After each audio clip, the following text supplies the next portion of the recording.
महाप्रभु की जय। श्री रंगीलाल जी महाराज की जय। श्री रणछोड़लाल जी महाराज की जय। मेरे परम पूज्य गुरु महाराज की जय। बोले जय जय श्री राधे, जय जय श्री राधे, जय जय श्री राधे। आप पधारे सभी वैष्णव जनों का बहुत बहुत स्वागत है, अभिनंदन है। आज श्री जी की कृपा से आप सब यहाँ आए, बहुत अच्छा लगा। तो क्या कहा, बहुत बात बोले कि हम नहीं है, मतलब आप लोगों से बहुत पुराना रिश्ता है। महाराज श्री के टाइम से आपके जो भी पूर्वज थे तब से राधा वल्लभ मंदिर से जुड़ा हुआ है, लेकिन कुछ टाइम से श्री जी की इच्छा समझ लीजिए या कुछ तो था कि आप लोगों का आना यहाँ पे नहीं हो पा रहा, तो ऐसी इच्छा थी मुकुल काका की, सभी की, कि एक बार फिर से कुछ ऐसा आयोजन किया जाए जब सारा नागरवल्लभ समाज यहाँ पर आए। और आपको जान के ये खुशी होगी कि बहुत सालों से, वर्षों से आप जो नागरवल्लभ जो ब्राह्मण समाज है वो राधा वल्लभ संप्रदाय से जुड़े हुए हैं। पर होता है कभी कभी समय ऐसा आ जाता है कि कुछ दूरियां बन जाती हैं। उन दूरियों को मिटाने का ये सबसे अच्छा तरीका था कि आज का पावन पर्व गुरु पूर्णिमा, कि इससे अच्छा गुरु और शिष्य का मिलन कहाँ हो सकता है। के दिवस से अच्छा गुरु और शिष्य का मिलन, इससे अच्छा दिन और नहीं हो सकता। इसलिए हमने सोचा कि आज किया जाए। आज आप सब यहाँ आए, हमें तहे दिल से बहुत आनंद की अनुभूति हो रही है और आप सबका खूब खूब अभिनंदन है।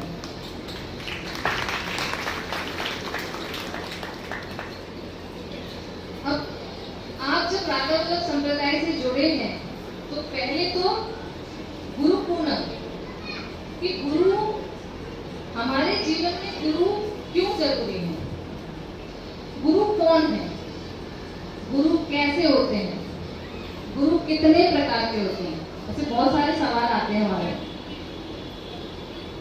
तो गुरु का जो शाब्दिक अर्थ अगर मैं कहूँ आपसे, तो गु और रु दो शब्दों से मिलकर बना है गुरु। तो गु का अर्थ है अंधकार और रू का अर्थ है प्रकाश। तो ये जो गुरु शब्द का अर्थ है अंधकार से प्रकाश की ओर की जो हमारी यात्रा है, आत्मा से परमात्मा का मिलन, या ये कह लीजिए कि आज हम वैष्णव जन अगर हमें ठाकुर जी तक पहुंचना है, उसका जो रास्ता है या ब्रिज कह लीजिए वो गुरु है। तो गुरु का अर्थ है जो हमें अज्ञानता के अंधकार से निकाल के ज्ञान की रोशनी करते हुए हमें ठाकुर जी के चरणों तक ले जाए, वो गुरु है। अब मैं आती हूँ राधा वल्लभ संप्रदाय। ठीक है, राधा वल्लभ संप्रदाय में आज जैसे आप बहुत सारे लोगों ने दीक्षा ग्रहण की। गुरु बहुत प्रकार के होते हैं, जैसा मैंने बताया गुरु कौन कौन से होते हैं। जब हम स्कूल जाते हैं तो वहाँ पे जो टीचर हैं वो भी हमारे गुरु होते हैं। हम कहीं क्लास में कुछ सीखने जाते हैं वो भी हमारे गुरु होते हैं। हमें घर में हमारे माता पिता जो सिखाते हैं वो भी हमारे गुरु समान हैं। लेकिन उन सबसे ऊपर जो होते हैं वो होते हैं दीक्षा गुरु। दीक्षा गुरु को क्यों इतना महत्व दिया गया? क्योंकि बाकी की जो चीजें हैं वो हमें जीवन कैसे जीना है वो बताते हैं, लेकिन गुरु जीवन के बाद की जो हमारी यात्रा है ठाकुर जी तक पहुंचने की, उस यात्रा में हमें कौन ले जाता है? वो ले जाते हैं हमारे दीक्षा को। राधा वल्लभ संप्रदाय में जो गुरु दीक्षा, उसके 3 स्टेप हैं। जैसे आप जनरली जाएंगे तो आपको गुरु दीक्षा कंठी दी जाती है और एक मंत्र दिया जाता है, लेकिन राधा वल्लभ संप्रदाय बहुत गूढ़ संप्रदाय है। आप देखिएगा कि राधा वल्लभ संप्रदाय के आपको बहुत कम अनुयायी मिलेंगे। उसका कारण है वृंदावन में जाएंगे आपको मिलेंगे, लेकिन बाहर आपको राधा वल्लभ संप्रदाय के कम अनुयायी मिलेंगे, क्योंकि उसका कारण हमारे जो पूर्वज थे श्री रूपलाल जी महाराज, उनसे एक बार पूछा गया कि सभी संप्रदाय का इतना व्यापक राधा वल्लभ संप्रदाय के अनुयायी कम क्यों, और राधा वल्लभ संप्रदाय की दीक्षा का इतना लंबा जो प्रोसेस है वो क्यों। तो रूपलाल जी महाराज ने बहुत सुंदर उन्होंने बोला कि जो शेरनी होती है ना, शेरनी सब पता ही होगा, जो शेरनी होती है उसका जो दूध होता है वो दो ही लोग पचा सकते हैं, एक तो शेरनी का बच्चा और या सोने का पात्र। मतलब अगर शेरनी के दूध को अगर आपको रखना हो तो आप स्टील, पीतल किसी भी पात्र में नहीं रख सकते हैं, उसको आप सिर्फ सोने के पात्र में ही रख सकते हैं, नहीं तो वो पात्र फट जाएगा। अगर सोने का पात्र नहीं होगा तो वो फट जाएगा। तो अभी आप कौन हुए, तो इसका दो अर्थ होता है। तो जब जो शेरनी का बेटा, मतलब शेरनी का जो बेटा होगा वो ही उसका दूध पचा सकता है। तो राधा वल्लभ संप्रदाय के जो हितकुल वंशी हैं, जिन्होंने हितकुल में जन्म लिया, या तो वो उस मंत्र की शक्ति को सह सकते हैं, और या जो राधा वल्लभ संप्रदाय में दीक्षित है, मतलब कि आप, वो हो गए आप सोने के पात्र। तो जब आप हमारे पास आते हैं तो एक मिट्टी के पात्र की तरह आते हैं। अब हमें उस मिट्टी के पात्र को सोने का पात्र बनाना है। तो उस मिट्टी से लेके सोने के पात्र तक का जो जर्नी होता है उसमें 3 स्टेप है। ये राधा वल्लभ संप्रदाय में मिलेगा। जब आप आते हैं पहली बार तो आपको कंठी दी जाती है और आपको नाम जप दिया जाता है।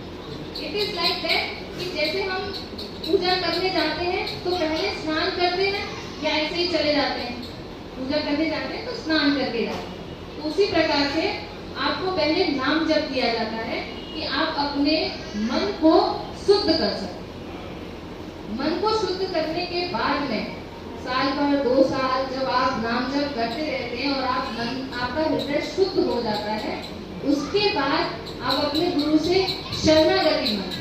मतलब अभी आप नहा लिए, अब ठाकुर जी की सेवा में जा रहे हैं, तो जब सेवा में जाएंगे तो शरण आपको लेनी पड़ेगी ठाकुर जी, तो तब आपको मिलता है शरणागति मंत्र। वो शरणागति मंत्र आपको नियम से करना होता है, और फिर उसके बाद में वो भी साल भर 2 साल, जब तक आप परिपक्व ना हो जाएं ठाकुर जी के निज महल तक पहुंचने के लिए। फिर जब आप तैयार हो जाएंगे उसके बाद में आपको निज मंत्र दिया जाता है, तब आपको ठाकुर जी अपने परिवार में आप तब तक सोने का पात्र बन जाते हैं। तो ये प्रोसेस आपका रहता है एक मिट्टी के पात्र से लेके एक सोने के पात्र तक, ताकि उस राधा वल्लभ संप्रदाय का जब आपको निज मंत्र दिया जाए तो निज मंत्र में जो शक्ति है वो कोई भी साधारण, अगर आपको ऐसे ही में अभी कोई भी आए और बोले कि हम निज मंत्र दे दें तो उसमें इतनी शक्ति है कि हम उसको झेल भी नहीं पाएंगे। तो उस निज मंत्र को लेने के लिए पहले हमें अपने आप को परिपक्व करना पड़ेगा, अपने आप को सोने का पात्र बनाना पड़ेगा।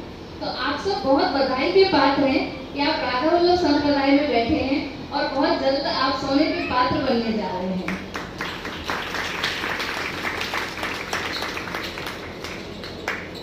दूसरा एक और राधा वल्लभ संप्रदाय का मैं आपको बता दूं, हमारा एक ही सिद्धांत है राधा वल्लभ संप्रदाय में। जैसे हर एक के बहुत सारे रूल्स एंड रेगुलेशंस होते हैं, हमारा एक ही सिद्धांत है और वो है सबसो हित निष्काम मति। सबसो हित निष्काम मति से मतलब है कि सबके हित के बारे में, ये प्रेम से भी ऊपर है। आप कभी कभी बोलते हैं ना कि ये आपके हित में नहीं है या ये आपके हित में है, हित मतलब बड़ा है। कि जब भी आप अपने बच्चों को भी बोलते हैं कि आप जो ये कर रहे हो ना ये आपके हित के लिए अच्छा नहीं है ना, तो सबसो हित निष्काम मति। अब मति मतलब बुद्धि। आप जब किसी से भी, आप जब बिना निष्काम भाव से, सेल्फलेस लव, अगर आप किसी से भी प्रेम कर रहे हैं तो वो स्वार्थ वाला नहीं होना चाहिए, तो निस्वार्थ प्रेम होना चाहिए। ऐसा नहीं कि हम जैसे आजकल बर्थडे पार्टी में जाते हैं तो रिटर्न गिफ्ट मिलेगा कि नहीं, सब होता है ना आजकल बर्थडे पार्टी में, તમે गिफ्ट લઈને ગયા તો રિટર્ન गिफ्ट મળ્યું કે ના મળ્યું? બરાબર. तो कोई ने भी आपको किसी को भी प्रेम करना है, लेकिन रिटर्न गिफ्ट की एक्सपेक्टेशन के बिना। आपको प्रेम करना है निस्वार्थ भाव से। आपको प्रेम करना है अपने परिवार से, अपने माता पिता से, अपने बच्चों से, अपने बुजुर्ग से, अपने जो आपके रिलेटिव हैं उनसे तो आप प्रेम कर ही रहे हैं। उनके साथ साथ आपको प्रेम करना है आपके पड़ोसियों से, आपके जो पड़ोस में रहते हैं, या आप कहीं जा रहे हैं, किसी को आपकी मदद की जरूरत है, आप उनको मदद करिए। जीव है, जंतु है, प्राणी है, आपको सबसे प्रेम करना। ऐसा नहीं कि सिर्फ अपनों से ही प्रेम करना। जहाँ जाओ बस प्रेम कर। एक ही सिद्धांत है हमारे यहाँ, बोलते हैं हित की यहाँ उपासना, हित के हैं हम दास। हित विशेष राखत रहो, हित चित्त हित की वास।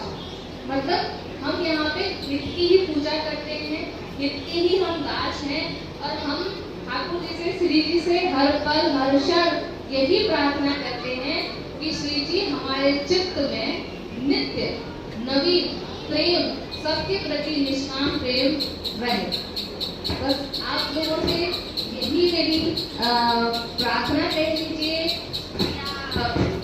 मेरा भाव समझ लीजिए कि अगर आप राधा वल्लभ संप्रदाय से जुड़ाए हैं तो बस अपने हृदय में सबके प्रति प्रेम को स्थापित करें।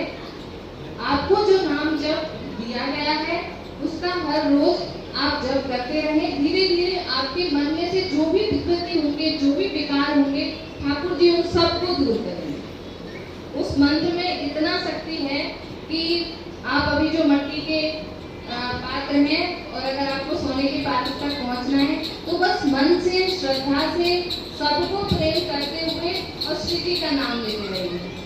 जय श्री राधे। मैंने ज्यादा समय तो नहीं ले लिया आपका। अगर आपको कुछ भी अब हम आरती कर लेते हैं। अगर आपको कोई भी कुछ पूछना हो तो हम आरती के बाद में हम कर लेंगे सेशन, है ना? अभी आरती कर लेते हैं। आपको क्या बहुत इंतजार कर रहे हैं।